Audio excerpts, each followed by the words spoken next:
right, welcome back. So we've got our simple pointless app. So we can click on these things and it pushes it just to that local variable, and we click pull from that local variable, which is of course a ridiculous thing to do, but I'm trying to set the framework for what we're going to do with Firebase. And then we've got one that works like you would expect, where you just click increment and decrement. So this is purely local, so we want to start using Firebase.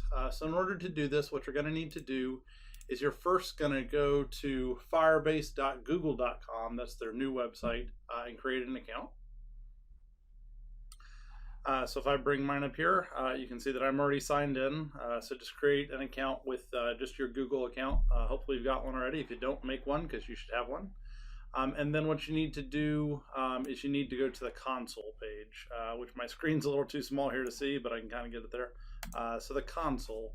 So console.firebase.google.com. I think that's kind of a funny URL, but that's what it is. And what we're going to do is we're going to have you create a new project. So you can see you'll have cards for all your projects down here. So I've got who knows how many projects, right? So just click on create new project. And what I want you to name it is I want you to name it with your Rolls-Holman username. So Fisher DS is mine, and then just favorite things. If you wanted to do uppercase, that's fine too, right? So Fisher DS favorite things. I've already got one called that because I was testing it when I made the slide. So I'm going to add the word video. Don't add the word video. That's just for me. And say create project. Once you create a project, it's going to essentially do a couple things for you. It's going to give you a URL, so a Firebase IO URL to like where you're going to save your data. It also sets you up to where if you want to like host a web app there, you can do that too. We're not worried about web app in this.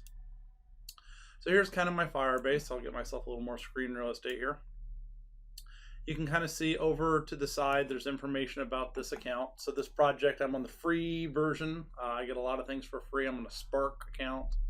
I've got things that I can do related to analytics, Auth, which means like signing people in and out through different Auth techniques and Auth providers. And then what we're going to focus on this video is just the database. So the database is just the data that you store up in the cloud.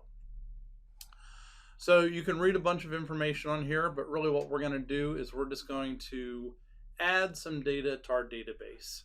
We'll talk in a later video about like what all types of things can go into this database. But if you're familiar with JavaScript, it's essentially things that could be stored as a JSON object. That's what can go in here. So numbers and strings and booleans, and then any amount of recursion you want to do.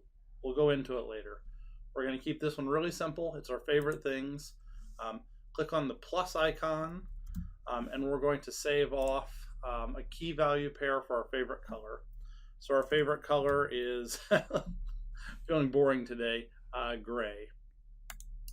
So this database is nice because it lets you actually just manually edit your data, which is kind of cool, right? So I've saved off a key value pair here for color and gray. And I can also add a favorite number. Let's say my favorite number is, I don't care, 42. So you can see that we've got a string here and a number here. You can also store booleans. You can also store like maps to like have this like be a recursive tree. Don't want to go into all the details here. There'll be a video coming later. We just want to show you the simple things here. The other thing that I'd like to do is I'd like to relax our auth requirements. So right now each database has rules set up to it. So you can only like access this data if you're authorized, right? Authorized in this scope just means if you're signed in as somebody. What I want to do is I want to actually just modify this and not make that requirement. So instead of saying if the auth is not null, I just want to say true, right? So anybody in the whole wide world can read this data. Anybody in the whole wide world can write to this data. I am simply not worried about security at this point in time, right? I just want to learn about things. So it's giving me a warning that they're defined as public. Yeah, I get you, right? All right, so we define the rules as anybody can read, anybody can write. We put a little data in here. We didn't actually have to put in this data. I just wanted to show you how easy it was to actually modify your data manually.